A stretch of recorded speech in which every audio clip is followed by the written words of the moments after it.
Mga pastilan, it's another day for Saturday at nandito tayo sa Geek PH. Geek PH mga pastilan. Napapakita ko sa inyo yung mga pops dito sa Geek PH. So yan, kumpleto sa line na ito mga pastilan. Animation yan. So, si Coco, animation pala. Anime ba yung cartoons? Hindi ko nga laki. Kaya nga, baka pag binili ko, hindi anime. Baka ano yan, cartoon syempre. Saka na yan. Yari. So yan, mga animation lines. At Overwatch sa liga mga pastilan. Dito naman, Harry Potter. Harry Potter na line and Game of Thrones. So, meron sila ng George R.R. Martin na Barnes and Noble. So, dito. And then, dito naman, Star Wars. So, kaya-kayang i-occupy ng Star Wars ang isang buong rack. Kasi sobrang dami ng Star Wars mga pastilan. Dito naman, Disney. Disney na line. So, yung Wreck-It Ralph na bago, meron sila. May Shank sila. Mahirap maghanap ng Shank. Tapos, mga Disney animation. And, yan pa, mga Disney sa baba. And, mga iba pang cartoons na line. Ayan, so mga pastilan, dito naman sa line na to mga Dorbs. So, halo-halo yan. May mga Dorbs dyan. And sa taas, Stranger Things. Ayan pa, may mga Dorbs pa dyan na Stranger Things. At 5-star ng Disney. At dito, Funko naman. So, yung mga Queen Elizabeth. At iba pang Disney meron dito. So, dito, ang line na tinigilan ko, Marvel, mga pastilan yan, Marvel, ang dami Marvel, no? Kompleto sila, halo-halo yan. Animation, MCU, video games yan, may mga video games silang line dyan. So, bala ko kumuha niyan, pero wala pa akong pera. So, tsaka na kasi kinokolekta ko yung Spider-Man PS4 game na line. At may mga 10 inches dun sa taas, so yung Groot na lang yung kulang nila sa 10 inches na yan. At may figure din ni Black Panther, so sa baba. Uy, pinali ko, Toy Story. Kuha na kayo dito, DPH. Ganyan pa, sa baba, mga pasinan. Deadpool, at iba-iba pang line. So, X-Men, yung mga lumang X-Men yan. Nandiyan pa, pati classic Marvel, meron pa sila, mga pasilan. Kompleto. Uy, may naligaw, Shazam. So, basically, hindi lang pala to Marvel. So, superhero to. Ano na to? Tag dito. Itong pwesto dito, pati dito. Superhero. DC naman. Sa kabila, Marvel. So, ayan. 007. So, taas din nun DC yan, sa baba, mga DC classic at mga animation and mga movies. So, meron dyan, pati cartoons meron. And series, meron din sila. Dito naman sa side na to, mga Pop Rocks. Mga Pop Rocks at iba pang lines. So, ayan, mga pastalan. Power Rangers, meron din sila. At sa majority ng line nito is Pop Rocks, mga pastilan. At may Britney Spears pa sila. So, Edwin, Britney Spears. Dito, halo-halo. May Disney, may Hellboy, may Kingsman. So, Voltron. Halo-halo na dito sa line na ito, mga pastilan. Hindi lang Pops yun nandito. May mga Tiny Ghost din sila. Pupunta sa baba. Ay, may Kingdom Hearts din sila na 5-star. And then, Riverdale. Tapos, ayan. At dito sa likod ni ate, mga pang pre-order yan, di ba ate? Mga pre-order. Ay, hindi ba? Ano na yan, on hand? On hand. Tsaka mga exclusives yan, mga pastilanan dyan. Ayos to, ano to ate? Ano yung Hulkbuster? Ano yan? Iron Studio. So, ano siya? Statue, hindi siya, figure. So, yan mga pastilanan. So, dito na tayo sa Geek PH yan. So, sa gitna, halo-halo din ang kanilang mga pops at mga moments sa gitna at mga Q-Basket at iba pa nandito. Ganito lang tayo, lakad-lakad. Bakit? Eco bag na babasihan ngayon? Wala Wallets tayo ngayon Wala akong eco bag, nasa bag ko lahat Sa'yo mga Note na lang ako. tingin-tingin lang tayo ngayon Ganda mo, ganda.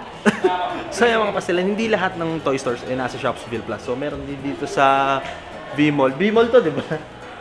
V-Mall na to. Ayan, sa V-Mall. So, pag naligaw kayo sa V-Mall, may mga toy stores din dito. Hindi lang nasa Shopsville Plus lahat. So, ito, big boys din to, mga pastilan. Yan. So, meron silang mga exclusives dito. Sa labas na rack. Hanggang sa loob. Mga pastilan, dito naman tayo sa Boulevard Collectible. So, pansin nyo, puro shop ang pinupuntahan namin ngayon. Focus tayo sa mga shops ngayon, mga pastilan. Yeah. Kung hindi nyo pa kilala si Sheila, kilalanin nyo na si Sheila. Sa kanya kayo mag-pre-order, ha? Guys, dito tayo sa Bully Boy Collectibles ulit. Ayun, mga pastilan. Hindi nyo pa napapanood yung video ni Tito Edwin dito sa Boulevard Collectibles. Panoorin nyo na. Ano yan? Anong video nun? Anong video yan? Pez unboxing. So yun, first unboxing. Ano yan? Ano yan? Ha? Uy! Ang artista yan ah. Sino naglagay niyan, di ba ikaw? Hindi ah. A few moments later. Na may mukha ni Ed. Ba't may katabi na si Ed? Kanina wala yan. Ba't may katabi na si Ed? Kita eh, pang ID din. Dalawa na tuloy sila. Ipapos mo nga yan. Ayan na si Ed do. Dalawa. Ed, di ka nag-iisa. May kasama ka na. Pagbilan. So ayan, si Miss Lynn. Lakas mo pa. Iniyakan ni. So ayan, mga pastilan sa loob ng Bully Boy Collectibles. Yan ang kanilang mga paninda. So meron silang mga minis. Wala. Meron din sila mga regular pops. Ang regular pops nila dito mga pastilan is 650. Yan. So ayan, si Mickey naghahanap din ng regular na pops. Ayan. 10% off ang mga naka-green sticker ha. Grabe ka. So ayan yung sticker exclusives nila mga pastilan. So marami din sila dito sa Bully Boy Collectibles. And meron din si Mike Becker na sa dyan, yung CFO ng Funko. So siya yan, mga pastilan. Dito pa, may mga iba pang products ng Funko dito. Yan. At ang kanilang gallery. Basta Bully Boy Collectibles, mga pastilan. Madalas silang pinapalitan yung kanilang mga display. So mga exclusives kadalasan yung nasa labas. So ngayon merong silang event, yung candy Ano na rin ako. chuchu. Yung pag bumili ka ng dalawang pops na may candy, may libre kang candy. Meron din sila mga lunch fly na bags. Ano yan? Mahiwaga notebook. Lagi mo bandala yan? Ano to? Ba't may ganyan? Ano yan? Ba't may picture? Ba mawala eh. Bro, ayos ko dyan. Lagi bandala yan ah. O, dito nakalista yung mga babayaran ko eh. Pag kunwari, imagine mo pag meron na akong ganito. Ito yung gagawin ko, Sheila. Malayo pa lang ako. Woo! Nandito na ako sa Bully Boy! Isa pa nga, isa pa. Ayok, gago. Isa pa, isa pa. Huwag ka nga gumanong kasi gagano kami natin. Woo! Dito na ako sa... So mga pasilan, nandito na tayo ngayon. Papunta na tayo sa Pop and Shop Collectibles. So ituturo ko sa inyo mga pasilan kung paano pumunta sa Pop and Shop Collectibles. So dito. So sa may Dr. Kong, mga pasilan, meron ditong escalator. Ilang floors yun? Pababa. So Meron ko basement yun. basement sila, di ba? Sa may tapat ng parking. So yung mga pasilan, sa may tapat ng parking. So bababa pa tayo dyan. Yan, yung nakikita nyo. So dalawang escalator lang pala. Mga pasilan ng inyong sasakyan. Pupunta ng Pop and Shop Collectibles. So yan. Dito pa tawag sa yung plastic. So punta na tayo ng mga pasilan. Yung plastic pa not. Loko-loko ka. Flipper. Flipper ka.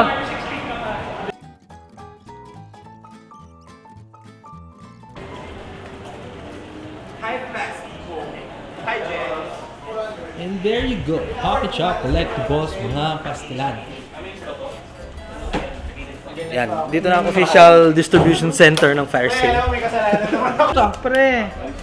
Taga-unbox ko. Taga-review ko ng... So yan mga pastilan, official sponsor natin mga pastilan. First sponsor natin. Maraming salamat, boss. Salamat.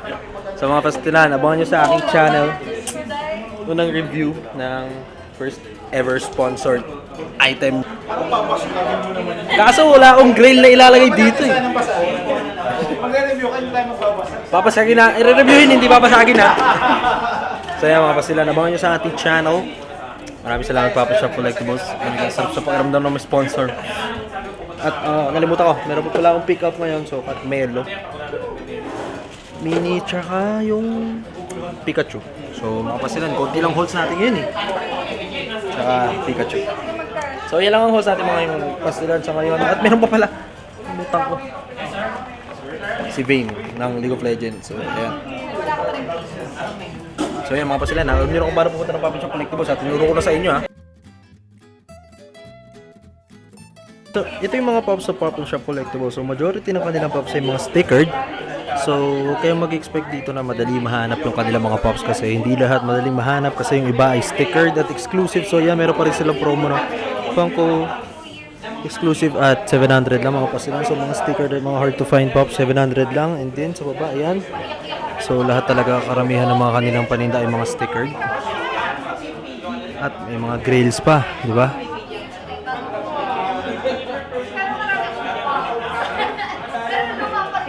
Ito pa mga pastilan, sa labas pa lang yan ha, hindi pa tayo pumapasok, partida. Ito pa mga pastilan, yung iba dito mga pastilan, pwede nyo kunin ng for pre-orders. So, kung gusto nyo mag-ipon-ipon, mag-pre-order na lang kayo. Ayan, mga hard to find yung iba dyan, mga pasilan. Mga hindi nyo basta-basta makikita kung saan-saan lang.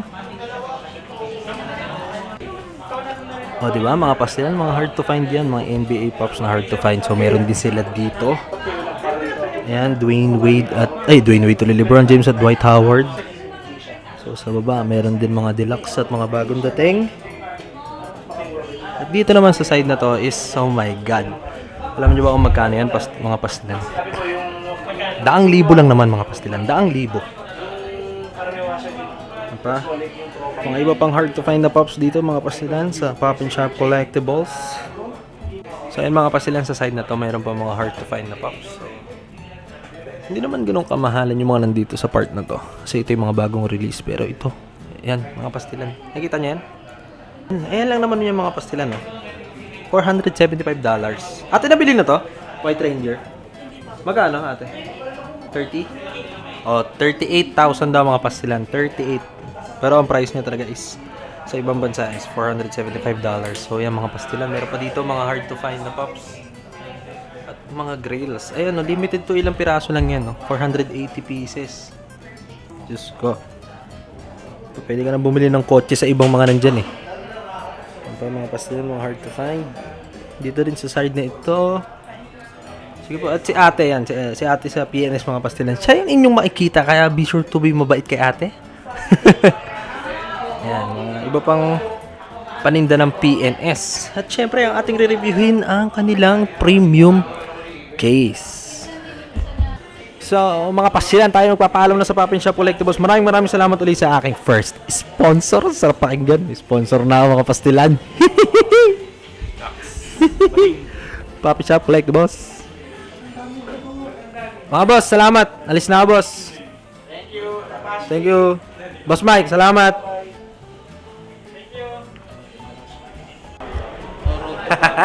So mga pasilan, maraming salamat ulit sa Pop and Shop Collectibles. Sobrang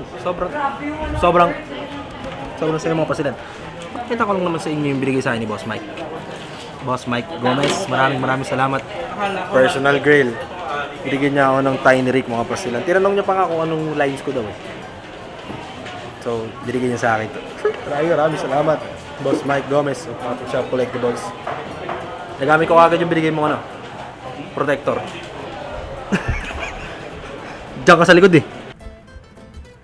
Mga pasilang pasensya na kayo kung hindi na ako kahapon. Kung hindi na ako nakapag-outro kasi sobrang di ako makapaniwala doon sa nangyari. Binigyan ako ni Boss Mike ng Pop and Shop Collectibles ng pop. So tinanong niya muna ako kung anong line mo. So sabi ko, marami akong line kasi may One Piece ako, tapos may Hero Academia akong line diyan, may Moments pa ako ng Marvel, tapos may video game line pa ako ng mga PS4 games. So, tapos naalala ko, ay may Rick and Morty line pala ako, boss. So nagulat ako, sabi ni Boss Mike, okay na ba sa'yo to? Tapos binigay niya sa akin yung yung Tiny Rick. Ipinakita ko sa video ko yan, yung Tiny Rick. Ito mga pastilan. So box lunch exclusive yan mga pastilan. Hindi yan basta-basta pop. Hindi yan basta-basta suggested retail price na pop ha. Ayoko na sabihin yung presyo pero ayun yung binigay sa akin ni Boss Mike. Kaya maraming salamat sa Pop and Shop Collectibles talaga. Sobrang blessed. Sobrang blessed ako kahapon. Hindi ko talaga ma-explain. Kaya sobrang saya ko. Nalimutan ko na mag-outro mga pastilan. So yun. Kaya sobrang salamat talaga. And more unboxing to come. And mga pastilan, ayan, abangan nyo yung review nung stackable case nila. So yung dalawa ginamit ko sa Pikachu. Pati dito sa Pickle Rick. Pickle Rick tuloy. Sa Tiny Rick, yan. Nagamit ko na yung isa nandiyan na sa Pikachu. So, yun lang mga pasilan. That's all for this week Saturday. So, abangan nyo yung review natin ng stackable case ng Pop and Shop Collectibles. Yun lang mga pasilan.